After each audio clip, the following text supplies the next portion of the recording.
હાથ અને પગમાં વારંવાર ખાલી ચડી જવી, મોઢામાં ચાંદા પડવા, વધારે પડતા પ્રમાણમાં હેરફોલ થવું, ચહેરા પર ફિકાશ લાગવી, થોડું ઘણું પણ કંઈ કામ કરી બોડી થાકી જતું હોય, હાથમાં, પગમાં, ગોઠણમાં અને કમરમાં દુખાવો, આ બધું અત્યારે નાની ઉંમરમાં જ ખૂબ કોમન બની ગયું છે.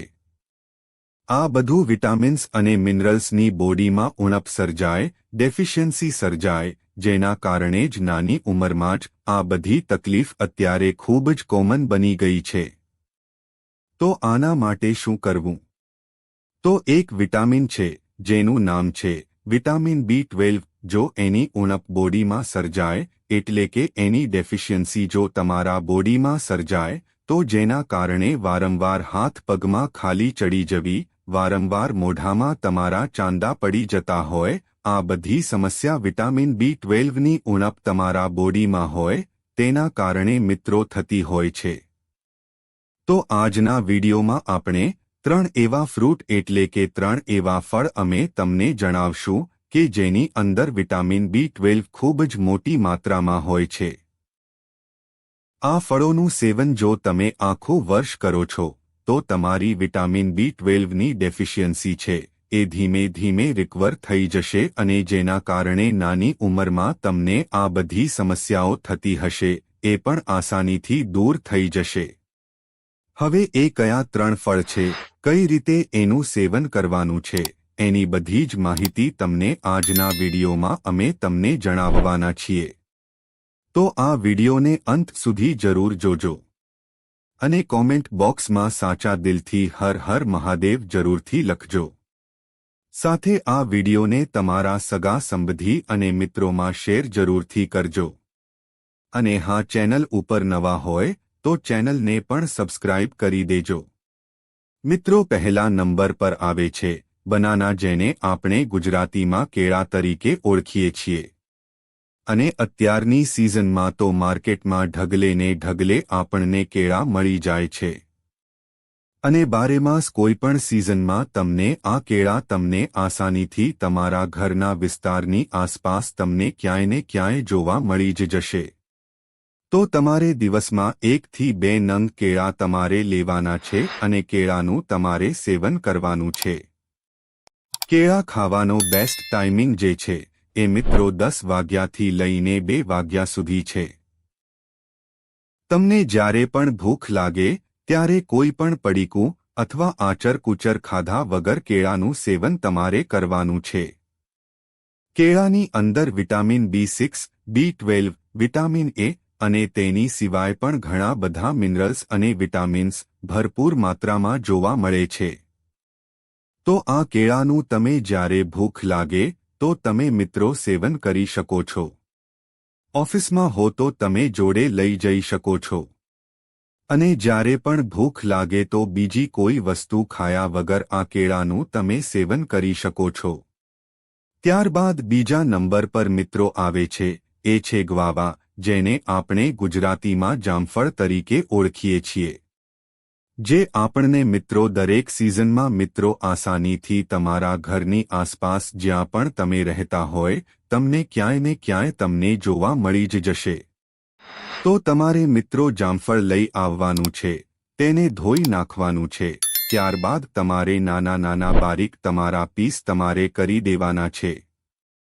અને તેના ઉપર ચપટીભર કાળા મરીનો તમે પાવડર નાખી દેશો અને ત્યારબાદ તમારે તેને ખાવાનું છે. એનો પણ ખાવાનો સમય છે. તમારે સૂર્યાસ્ત પહેલા એટલે કે 5-6 વાગ્યાની પહેલા તમે સવારથી લઈને સાંજ સુધી ગમે ત્યારે તમને જ્યારે ભૂખ લાગે ત્યારે ખાઈ શકો છો. રાત્રે તમારે એવોઇડ કરી દેવાનું છે. કારણ કે ઘણા લોકોને એ ગેસ કરતું હોય છે. એટલા માટે તમારે 10 વાગ્યાથી લઈને 5 વાગ્યા સુધી જ્યારે પણ ભૂખ લાગે ત્યારે તમે ખાઈ શકો છો. પરંતુ જો તમે ચપટીભર મરી પાવડર ભભરાઈ દેશો, જેથી કરીને ભારે પણ નહીં પડે અને ગેસ થવાની તકલીફ જો થતી હોય એ પણ નહીં થાય. અને આની અંદર મિત્રો વિટામિન B12 ભરપૂર માત્રામાં રહેલું છે. આ સિવાય એની અંદર ફાઇબરનું પ્રમાણ ખૂબ વધારે પ્રમાણમાં મિત્રો જોવા મળે છે, જેથી કરીને જે લોકોને પાચન સંબંધિત ઘણી બધી તકલીફ થતી હોય છે, કબજિયાત રહેતી હોય, પેટ ખુલીને સાફ ના થતું હોય, ડાયજેશન સિસ્ટમ એટલે કે પાચનતંત્ર એકદમ વીક હોય, ખોરાકનું પ્રોપર પાચન ના થતું હોય, તો પાચન શક્તિ તમારી પથ્થર જેવી મજબૂત કરશે અને કબજિયાતની તકલીફ રહેતી હોય તેને પણ મિત્રો દૂર કરી દે છે અને સાથે સાથે વિટામિન B12 ભરપૂર માત્રામાં રહેલું છે, તો કેળા પણ ખાઈ શકો છો અને બીજો ઓપ્શન મેં તમને બતાવ્યું કે ગ્વાવા એટલે કે જામફળ પણ ખાઈ શકો છો। ત્રીજા નંબર પર આવે છે અંજીર। મિત્રો લીલું અંજીર પણ તમને માર્કેટમાં સીઝન હોય તો તમને મળી જશે અથવા ડ્રાયફ્રૂટના ફોર્મમાં આપણે આવે છે। તમારે એક ગ્લાસ પાણી લેવાનું છે અને તેની અંદર 2 નંગ જેટલા તમારે અંજીર પલાળી દેવાના છે। બીજા દિવસે સવારે જેવા ઉઠો, નરણા કોઠે એટલે કે બ્રશ કર્યા પહેલા 2 અંજીર તમારા મોઢામાં મૂકવાના છે। તમારે અંજીરને બરોબર ચાવવાના છે અને ત્યારબાદ ધીમે ધીમે તમારે ઉતારવાનું છે। આની અંદર પણ તમને કીધું એમ વિટામિન B12 તો ભરપૂર માત્રામાં રહેલું જ છે, સાથે સાથે ફાઇબર પણ ભરપૂર માત્રામાં રહેલું છે, જેથી કરીને તમારું પાચનતંત્ર પણ એકદમ પથ્થર જેવું સ્ટ્રોંગ થશે અને સાથે સાથે મિત્રો આની અંદર નેચરલ ગ્લુકોઝ છે, એટલે કે જે લોકો થોડું ઘણું પણ કંઈ કામ કરીને થાકી જતા હોય, સવારે 10 થી 11 વાગ્યાની આજુબાજુ બોડીમાં સ્ફૂર્તિનો અભાવ જોવા મળે, કોઈ પણ કામ કરવાની ઈચ્છા ના લાગતી હોય તો એમાં પણ તમને સારી એવી સ્ફૂર્તિ જોવા મળશે જો તમે અંજીરનું સેવન નરણા કોઠે થોડા દિવસ કરો છો તો તમને જાતે જ અનુભવ થશે।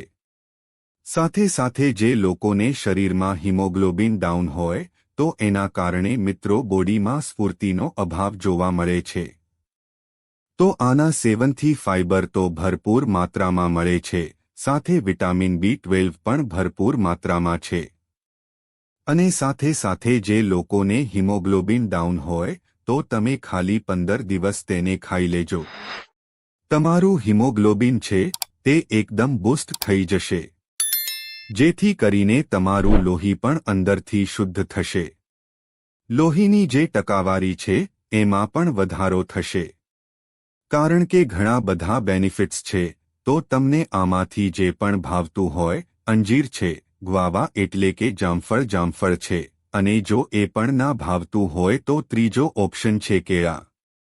પરંતુ જે આ ફળનો મેં તમને કીધું છે તેનો બેસ્ટ ટાઈમિંગ છે 1:00 વાગ્યાથી લઈને 5 વાગ્યા સુધી અને કેળા ખાવાનો ટાઈમ 10 થી 2 વાગ્યા સુધી, એટલે સાંજ પહેલા એટલે કે સૂર્યાસ્ત પહેલા તમારે આનું તમે સેવન કરી દેશો તો આનાથી ગણતરીના દિવસોમાં જ વિટામિન B12ની ડેફિશિયન્સી દૂર થઈ જશે અને એક સ્વસ્થ અને એક હેલ્ધી લાઈફ તમે જીવી શકો છો।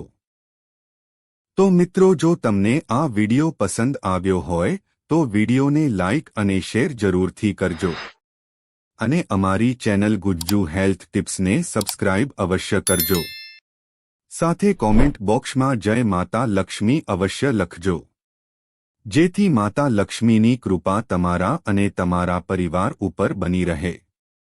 વિડિયોને અંત સુધી જોવા બદલ આપનો ખૂબ ખૂબ આભાર।